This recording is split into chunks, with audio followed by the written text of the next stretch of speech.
नमस्कार। आज हम डीएलएड द्वितीय वर्ष के विद्यार्थियों के लिए सामाजिक विज्ञान शिक्षण में जो पाठ लेकर के आए हैं वो है अवधारणा मानचित्रण। जैसे आप देख रहे हैं कि किसी पाठ या प्रकरण की विषय वस्तु को एक आरेख के रूप में, डायग्राम के रूप में प्रस्तुत करना अवधारणा मानचित्रण कहलाता है। इसी को है जो समझने का प्रयास करेंगे। बालकों का सीखना स्थायी हो या सीखने में आ रही चुनौतियों को समझने और उनका समाधान करने के अवसर मिले, इसके लिए ज़रूरी है कि एक शिक्षक अलग अलग तरीके से अपने बच्चों को शिक्षण कराए। जैसे पाठ पढ़ाए, सामूहिक कार्य में गतिविधि दे, रचनात्मक या सृजनात्मक कार्य करवाए। इससे क्या है, बालक ऊब से तो बचेंगे ही, साथ के साथ ज्ञान निर्माण भी होगा और उनका सीखना स्थायी होगा। इन्हीं में से एक तरीका है अवधारणा मानचित्रण, जो एक शिक्षक और शिक्षार्थी दोनों के लिए उपयोगी हैं। 1960 के दशक में एक शिक्षाविद हुए हैं जोसेफ डी नोवक ने कार्नेल विश्वविद्यालय में संकल्पना मानचित्रण तकनीक का अध्ययन प्रारंभ किया था। उनका कार्य डेविड आशुबेल के अधिगम सिद्धांतों पर आधारित है, जिसमें नवीन प्रत्यय सीखने के लिए पूर्व ज्ञान के महत्व पर बल दिया गया है। संकल्पना मानचित्रण की उत्पत्ति रचनावाद के आधार पर हुई है। इसमें विद्यार्थी अपनी प्रकृति में संप्रतियों का बोध करते हैं। अवधारणा मानचित्रण क्या है, आइए समझने का प्रयास करें। अवधारणा या संकल्पना मानचित्र एक आरेखीय चित्र प्रणाली है जिसके माध्यम से विभिन्न अवधारणाओं के मध्य सहसंबंध स्थापित होता है।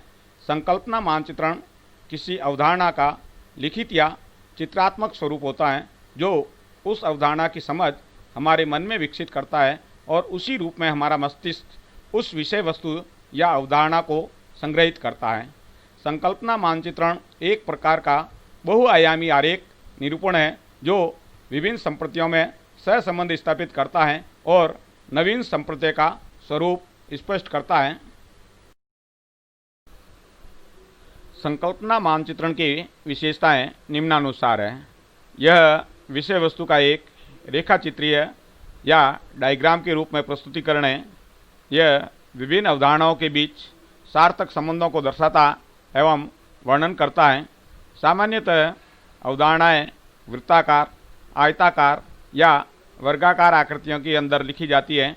अन्य आकार भी बनाए जा सकते हैं। ये वृत्ताकार, आयताकार या वर्गाकार आकृतियाँ एक दूसरे से रेखा व शब्दों के साथ जुड़ी रहती हैं। अवधारणाएं पदानुक्रम अर्थात ऊपर से नीचे की ओर रखी जाती हैं।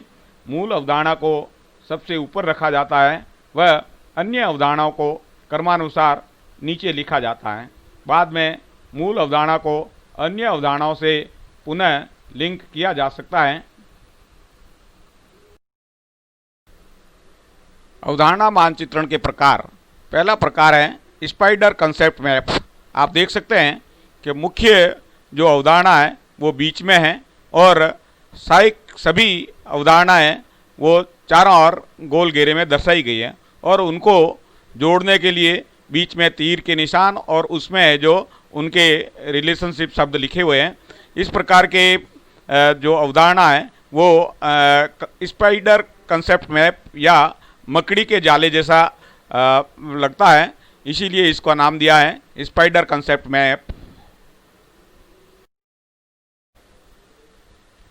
दूसरा अवधारणा मानचित्रण है फ्लो चार्ट कंसेप्ट मैप या चेन मैप। इसको श्रृंखलाबद्ध प्रक्रिया के रूप में देखा जा सकता है। आप देख सकते हैं इस चित्र में सबसे पहले जो समस्या समाधान विधि की प्रक्रिया दर्शाई गई है। इसमें प्रस्तुतिकरण, फिर परिकल्पना का निर्माण, फिर आंकड़ों का संकलन, फिर आंकड़ों का विश्लेषण तथा परिणाम और परिणामों का परीक्षण तथा सामान्यकरण एवं निष्कर्ष और अंत में प्रलेखन, प्रतिवेदन या रिपोर्टिंग। तो ये फ्लो चार्ट कंसेप्ट मैप कहलाता है। अवधारणा मानचित्रण का तीसरा प्रकार है नेटवर्क कंसेप्ट मैप या रिलेशनशिप।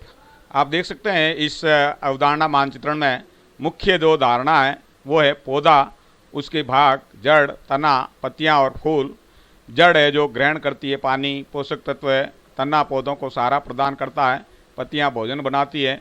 फूल से फल और बीज बनते हैं और बीज से जो वापस पौधा तैयार होता है तो एक रिलेशनशिप चार्ट यानी सभी के बीच में आपसी संबंधों को दर्शाया गया है। इसको है जो रिलेशनशिप चार्ट या नेटवर्क कंसेप्ट मैप कहते हैं।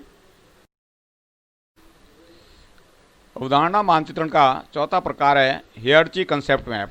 आप देख सकते हैं इसमें मुख्य जो अवधारणा है इतिहास के स्रोत, उसके दो भाग कर रखे हैं, साहित्यिक स्रोत और पुरातात्विक स्रोत। साहित्यिक स्रोत में धार्मिक, धर्मेतर और विदेशी वृत्तांत।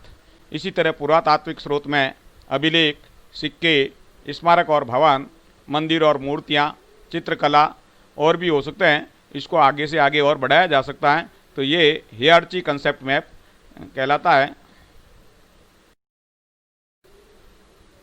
ये हैं सर्किल कंसेप्ट मैप या वृत्ताकार अवधारणा मानचित्रण। आप देख सकते हैं इस चित्र में सूक्ष्म शिक्षण चक्र को समझाया है। गोल घेरे में जो चक्र चलता रहता है, जैसे पहला जो स्टेप है पाठ योजना निर्माण 15 मिनट की है, फिर सूक्ष्म शिक्षण 5 मिनट का है, फिर तीसरा विचार विमर्श 10 मिनट का है, पुनः पाठ योजना निर्माण 15 मिनट है, पुनः सूक्ष्म शिक्षण 5 मिनट का है और पुनः विचार विमर्श 10 मिनट का है। इस तरह ये चक्र चलता रहता है। इसी तरह सोशल साइंस में जैसे गरीबी का दुष्चक्र है या पर्यावरण को जो नष्ट होने का दुष्चक्र है, इस प्रकार की चीज़ें समझाई जा सकती हैं। अवधारणा मानचित्रण विकास के सोपान। सबसे पहले शिक्षक को विषय वस्तु का गहन और व्यापक अध्ययन करना होगा। दूसरे स्टेप में विषय वस्तु से मुख्य केंद्रीय विचारों का चयन करना होगा।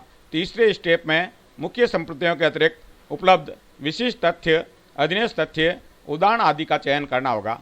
चौथे स्टेप में मुख्य संप्रदाय, विशिष्ट संप्रदाय व अधीनस्थ संप्रदाय को पदानुक्रम में व्यवस्थित करना होगा। अगले स्टेप में मुख्य संप्रदाय को केंद्र में लिखना तथा अधीनस्थ संप्रदाय को मुख्य संप्रदाय के नीचे लिखें।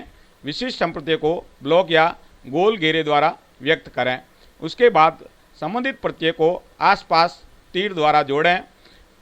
उसके बाद मुख्य संप्रदाय, विशिष्ट संप्रदाय व अधीनस्थ तथा संबंधित संप्रदाय में संबंध दिखाने के लिए अनुप्रस्थ रेखाएं, तीर अथवा गोला खींचें।